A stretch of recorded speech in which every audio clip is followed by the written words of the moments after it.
sir. Very good to see you, sir. I watched you on TV. That was excellent performance. Oh, thank you very much, sir. Thank you, sir. It's okay, sir. Okay, good. Okay. Your Excellency.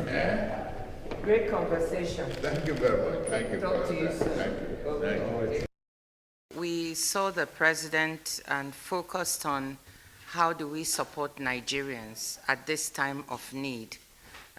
We all know that things are very difficult for Nigerians outside. Everyone is struggling. I'm here myself on a quiet visit, so this was not really an official WTO mission, but we were able to engage with Mr. President to talk about what are the kinds of programs that could be put in place to make sure that the suffering of Nigerians are being alleviated.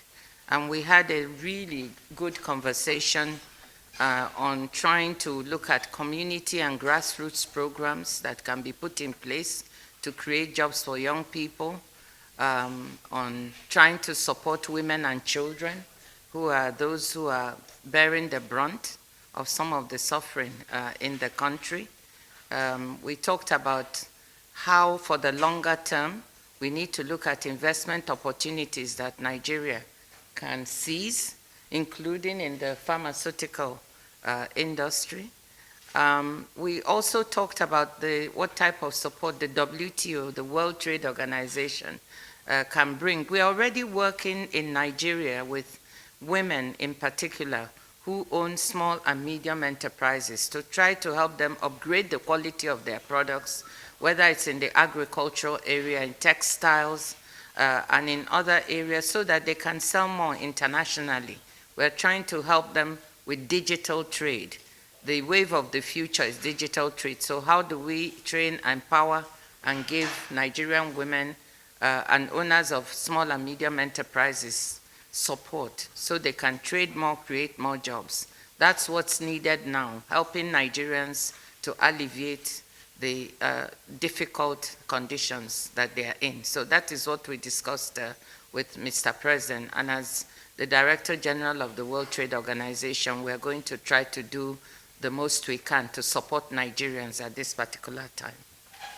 As she has mentioned, the purpose of this visit with Mr. President, I think I'll just reaffirm that Mr. President is fully aware of the difficulties that people are facing and committed, and I think doing all that he can and with his team to ensure that those sufferings are alleviated.